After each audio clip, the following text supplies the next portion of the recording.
여러분 안녕하십니까? 채널K 뉴스입니다. 오바마 대통령은 어제 있은 국정연설에서 미국의 경제 위기 종식을 선언했습니다. 위기의 그림자가 지나갔다며 하지만 되살아난 경제를 발판으로 중산층을 살려야 한다고 강조했습니다. 오바마 대통령이 어제 연방의회 의사당에서 새해 국정연설을 펼쳤습니다. 오바마 대통령은 연설에서 자신의 경제 정책이 매우 성공적이라고 자평하면서 58개월간 민간 사업 부문에서 1,120만 개의 일자리 창출과 증시의 사상 최고치 기록, 가스 가격 등을 언급했습니다. 이어 고등학교 졸업률도 지난해 사상 최고를 기록했다고 밝혔습니다. 한편 오바마 대통령은 집권 전반기 15%에서 23.8%로 올린 부자 증세를 또다시 제안했습니다. 부부 합산 연소득 50만 달러 이상의 고소득층을 상대로 한 자본소득 및 배당 수익의 최고 세율을 28%로 올려야 한다고 강조했습니다. 또 월스트리트 대형 은행 등 자산이 500억 달러를 초과하는 100대 금융기관으로부터 은행세를 걷어들이는 방안도 제시했습니다. 이를 통해 앞으로 10년간 3,200억 달러의 세수를 늘림으로써 저소득층 감세와 가족 부양을 위한 가족 건강 법안과 2년제 커뮤니티 칼리지 등록금 전액 지원 등을 충당할 것이라고 밝혔습니다. 쿠오모 뉴욕 주지사가 교통 기반 시설 현대화 방안을 제시했습니다. 라과디아 공항에 앞으로 5년 내에 에어트레인이 운행될 계획입니다. 이 밖에 고속 페리 노선도 증설해 더욱 편리해질 전망입니다. 앤드류 쿠오모 뉴욕 주지사가 어제 2015년 기회 어젠다에 12번째 프로젝트 교통 기반 시설의 현대화를 제시했습니다. 이 프로젝트에는 라과디아 공항으로 연결되는 에어트레인 건설이 포함됐습니다. 새로 건설이 추진되는 에어트레인은 7번 전철과 롱아일랜드 레일로드의 매츠 월레츠 포인트역과 라과디아 공항 터미널 사이에 1.5마일 구간을 운행할 예정입니다. 그랜드 센트럴 파크웨이와 나란히 달리게 될 철도의 공사 비용은 약 4억 5천만 달러로 추산되며 뉴욕 뉴저지 항만청과 메트로폴리탄 교통공사가 함께 참여합니다. 하지만 정확한 운행 개시 일정은 제시되지 않았습니다. 다만 주지사실에 따르면 5년 이내 운행을 개시하는 것을 목표로 하고 있습니다. 이 밖에 이날 공개된 교통 기반 시설 현대화 방안에는 맨해튼과 JFK, 라과디아 공항 사이 노선을 포함해 뉴욕시 주요 지역과 롱아일랜드를 잇는 고속 페리 노선 증설 등의 방안도 포함됐습니다. 펜실베니아주 몬로 카운티 검찰이 어제 이한탁 씨의 재판 결과에 항소 사유서를 제출했습니다. 이 씨의 혐의가 유효하다는 주장입니다. 펜실베니아주 몬로 카운티 검찰이 어제 연방법원 펜주 중부지법이 이 씨의 유죄 판결을 무효화한다는 판결에 대한 항소 배경을 설명하는 사유서를 제출했습니다. 이한탁 구명위원회에 따르면 검찰은 이 씨에게 적용됐던 혐의가 무효라는 재판부의 결정이 잘못됐으며 이 씨의 혐의는 유효하다는 주장을 펼쳤습니다. 이에 따라 이 씨의 최종 판결은 앞으로도 한 달 이상 기다려야 할 것으로 전망되고 있습니다. 크리스장 구명위 대변인은 항소 사유서가 제출된 뒤 이 씨의 변호사는 30일 이내에 반박 서류를 재판부에 제기할 수 있다고 밝혔습니다. 그 뒤 검찰의 대응 기간이 15일 정도 주어지는 점을 감안하면 3월 초에나 최종 판결을 기대할 수 있을 것으로 보고 있다고 설명했습니다. 뉴저지주 버겐필드에서 최초의 한인 경찰이 탄생했습니다. 어제 저녁 진행된 선서식을 통해 앞으로 한인 경관으로서 버겐필드 타운과 한인 사회를 연결하는 징검다리가 되겠다는 포부를 밝혔습니다. 박민기 기자가 보도합니다.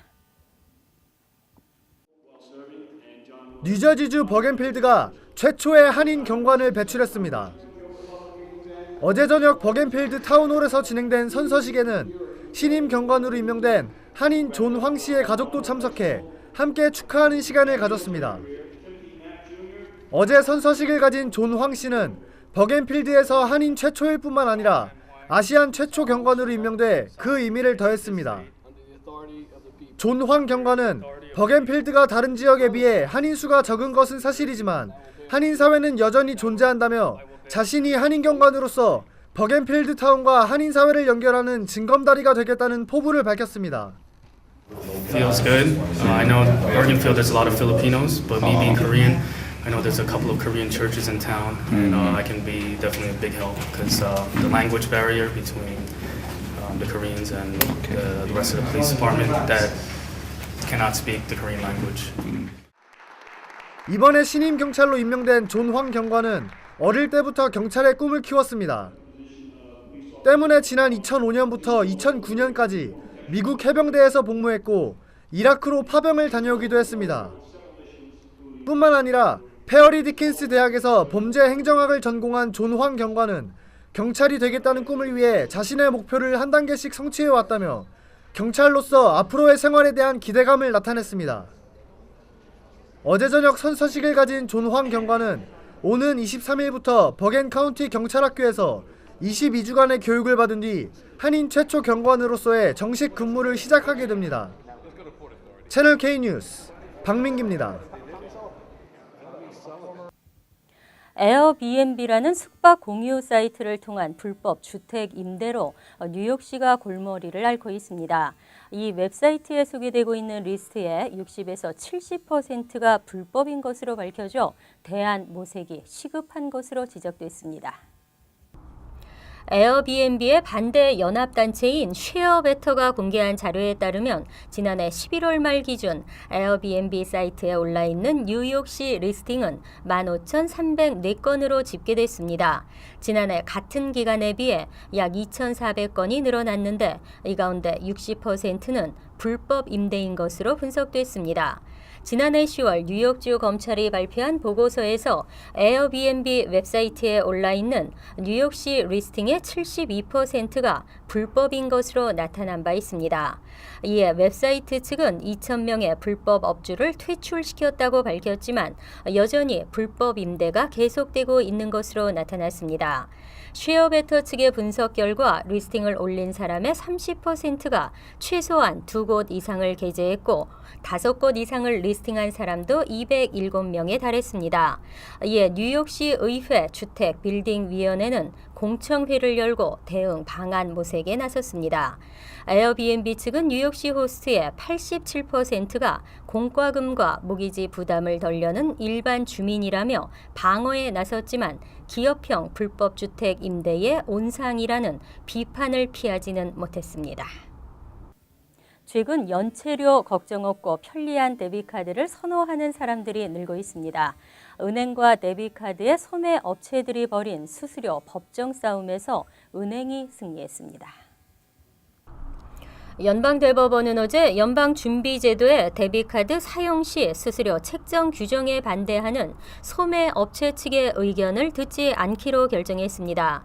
이번 결정은 지난해 3월 워싱턴 DC 연방고등법원이 내린 연방준비제도의 데비카드 거래당 21센트 수수료 책정 규정이 적절하다는 판결이 옳다는 의미입니다.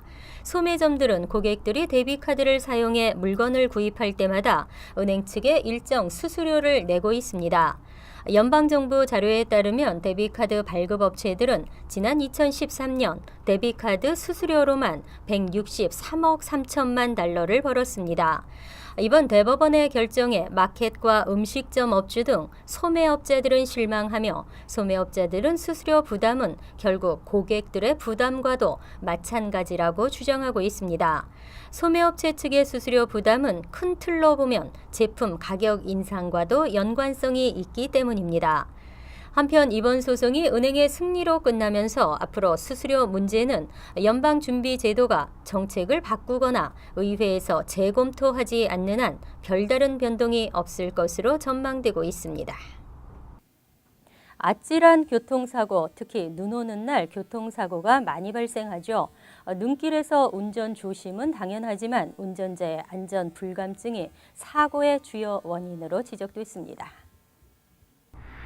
뉴저지주 교통국 자료에 따르면 지난 2009년부터 2013년까지 교통사고가 가장 많이 발생했던 날, 이래서 10위 가운데 9번은 눈이 내린 것으로 나타났습니다. 눈이 내렸던 지난 2009년 12월 31일의 경우 총 2286건의 사고가 발생해 1위를 기록했습니다.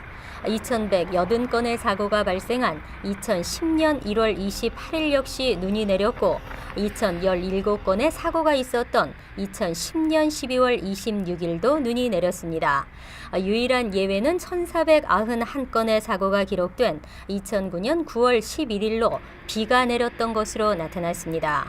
반면 2009에서 2013년 사이 교통사고가 가장 적었던 10일은 대부분 좋은 날씨를 기록했습니다. 1일 사고 건수가 적었던 10일 가운데 8일은 청명한 날씨였고 이 일은 허리케인 아이린과 샌디로 인해 차량 운행이 대폭 줄었던 것으로 나타났습니다. 전미자동차협회 뉴저지 지부는 대부분의 운전자들이 눈 오는 날이 위험하다는 것을 알고 있지만 주의를 많이 기울이지 않는다며 운전자의 안전 불감증을 사고의 주요 원인으로 지적했습니다. 금연을 결심한 애연가들이 선호하는 전자담배. 하지만 전자담배는 과연 안전할까요? 전자담배에 대한 표준 정의를 내리고 규제를 해야 한다는 의견입니다. 암연구협회와 임상종약학회는 전자담배를 기존 담배와 같은 수준으로 규제해 줄 것을 요구하는 권고문을 발표했습니다. 이들은 전자담배가 잠재적으로 건강에 어떤 영향을 미치는지에 대해서는 아직 밝혀진 바가 없다며 분명하게 밝혀질 때까지 전자담배 사용을 엄격하게 규제해야 한다고 주장했습니다. 아직까지 미 식약청에서는 전자담배와 관련해 별다른 규제를 하지 않고 있습니다. 암연구협회와 임상종양학회는 권고문에서 식약청이 모든 전자담배를 규제하고 전자담배의 표준 정의를 내려야 한다고 강조했습니다. 또 사용자들에게 니코틴의 중독성과 해로움에 대해 충분히 설명하고 청소년들에게는 전자담배 판매를 금지해야 한다고 주장했습니다. 특히 액체 니코틴을 어린이들이 먹게 될 경우 독이 된다며 안전한 마개 조치를 취해야 한다고 덧붙였습니다. 이에 앞서 미 의사협회와 심장학회, 세계보건기구도 전자담배를 강력하게 규제해야 한다는 권고문을 발표한 바 있습니다. 항상 여러분과 함께하는 채널 K 뉴스 여기서 마칩니다. 편안한 밤 되시기 바랍니다.